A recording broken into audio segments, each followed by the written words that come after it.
Okay, so today I will be looking at 1525 West 105th Street in Los Angeles, California. And once again, my name is Rajesh. I am a direct lender specializing in 2 to 8 unit multifamily buildings. So let's go ahead and take a look at this property. It's going to cost us $1.7 million. 1699 I like to count out the zeros after the million mark, just because it's really easy to enter the right number of zeros in. Okay, so let's see what this property is earning. Oh, it even looks like outside and inside work has been done. So the pretty good job as well. And an 8 unit for 1.7 million is pretty much a steal in Los Angeles. But let's see what the rents are first. Gross rents. So they're saying 161088 divided by 12. So we're looking at maybe $13,000 a month. 13,424. This is 8 unit, 0 vacant. I believe it's 0 vacant. I saw at least one vacancy in there. Got it.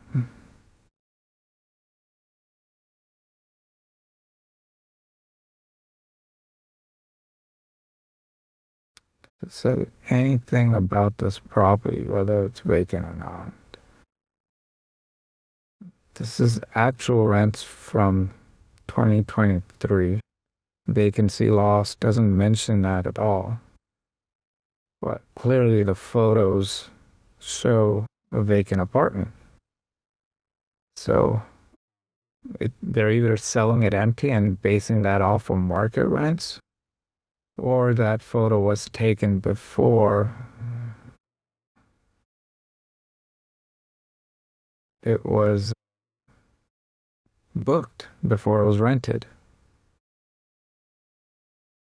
Right now, what I'm doing, 6 of the 8 units have been thoroughly updated with new windows, everything. A total of 392 grand I've put into it. Currently, the property generates a substantial gross annual income, reflecting its resident benefit from adequate parking, the garages, which could probably turn into ADUs, depending on local ordinances.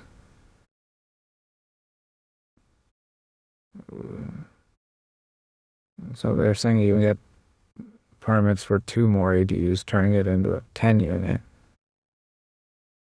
Well, let's see if this even works as an AD, as a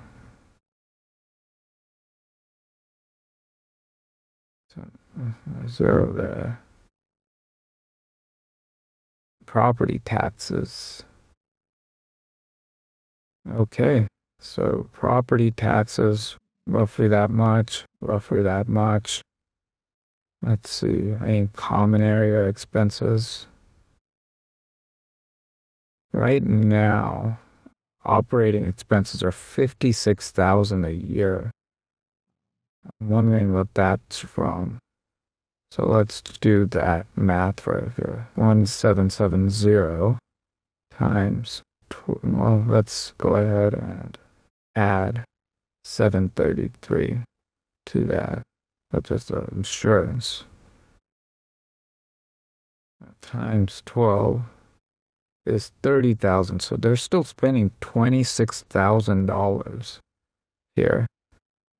Let's see what that looks like on a monthly basis. 56,380 divided by 12 gives us a total of 4698.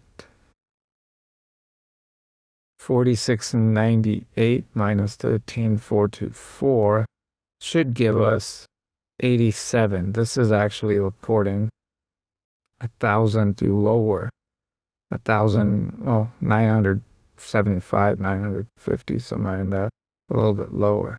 So let's go ahead and lower this just a little bit, maybe 100. Goal is to try to get this up to 87.25. Property management, probably zero right there.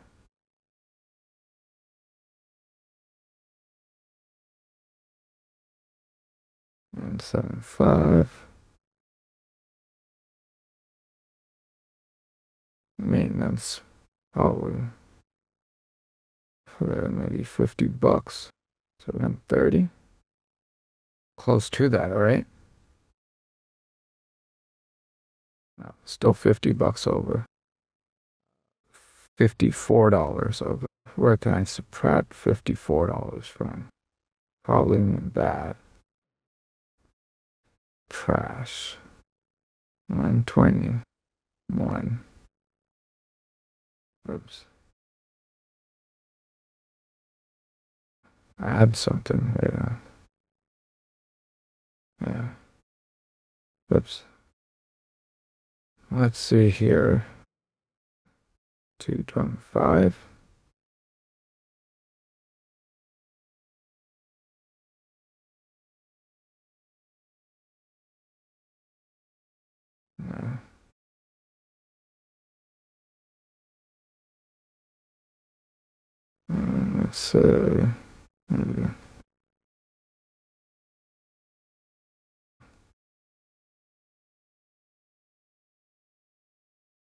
Let's say, maybe 5 under there. Oh, yeah. Legal. Probably a big deal, that part of LA. So let's say 250. That's going backwards, sir.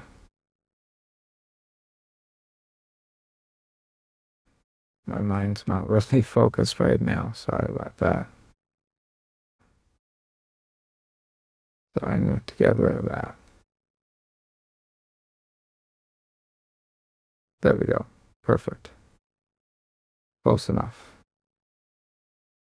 And that means our DSCR ratio hits 1.1 right here, which means you can buy it down to a 5.75. But before I hit enter there, I want you to notice that this is cash flowing 1,400 here with a $600,000 down payment. And this is at negative cash flow at 186. Let's see what happens when we go to 1 at 5.75 without changing the down payments. So, yeah, at this point, a bank loan is a clear winner, a really easy win right here with this property. You're going to be cash flowing 1,400 a month here, 1,300 a month here. Now, the hassle may not be worth it. You may choose to go interest only. Then you're at 2,600 a month while still paying roughly the same down payment. Now, you're not building any equity in the property other than to appreciation. But again, this is Los Angeles, and it appreciates pretty well on average over the years. But let's say we get rid of this, right? And we try to make it a 30% down loan. So we stick to apples to apples, 509, 700. Now you're getting close to $2,000 a month. Is this worth it? Again, if you're only looking at cash flow, obviously not. It would take them forever to recover your investment on this property. But if you're looking at appreciation, you add those two ADUs that you have the permits for, turn it into a 10 unit. All of a sudden, it goes up from a $1.7 million property to maybe a $2.5 million property. So that's $1 million right there, which is easily recoverable here for your investment. And let's say the cost of installing those ADUs are $150 each, 300,000. So that's you're in this loan for 800,000, maybe another $100,000 in closing costs and extra costs that you got to incur as as part of just servicing the loan. So then we're looking at maybe 900,000. You install those two ADUs and you walk away with $100,000 profit while still getting the cash flows to pay for the mortgage and the construction costs. Even if it took a year, and I doubt it would take that long, but let's say it takes a year because it is LA. It's not a bad deal. It's not a great deal, but it's not a bad deal. And regardless of whether it's a good deal or a bad deal from an investor's perspective, from an underwriter's perspective, this loan would qualify. We don't really care if you made money. All we care is that you're able to pay the loan without, that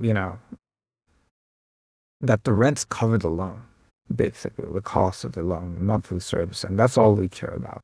So this loan right here, for example, at 75%, at 7.5%, we would approve this loan because this gross DSCR ratio is 1.17. So your monthly payment is $89.10 and your qualified gross rents are $13,000. So even when you add this property taxes and insurance, which are 1770 plus 733 plus 8910, that's $11,413. So $11,413. 13,424, $11,413. Did I do that right? 13 is 1.176. Yeah, that's your DSCR ratio. You qualify. That's all we care about. A bank, on the other hand, will look at this and go, does this property qualify at 1.2? So they're going to require you to put down a bigger down payment. And that down payment's going to be $659,000.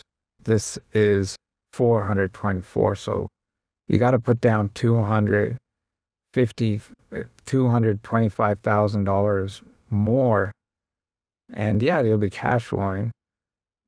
Or you can spend maybe $100,000, lower this to 5.75%, go interest only. And now you're profiting $1,200 more a month at a difference of 453. And to be honest with you, at this point, I would see if these guys would go interest only, if Chase would go interest only, because that's going to be a much better option for you because you're getting much bigger equity stake in the property. Whereas this, you're spending $100,000 just to buy the points down to 5.75. And yeah, you're saving $25,000, but you're spending $100,000 just to get here. And it would take you 100 months just to recover that extra $1,000, extra $1,200 right there. So it really depends on what your mindset is as an investor. For me, as an investor, I would go with this one on this property just because it's one of the rare properties in California that actual cash flows at this level. You take away the interest-only option. And remember, this is fully amortized. Interest only is only applying to the DSCR loan.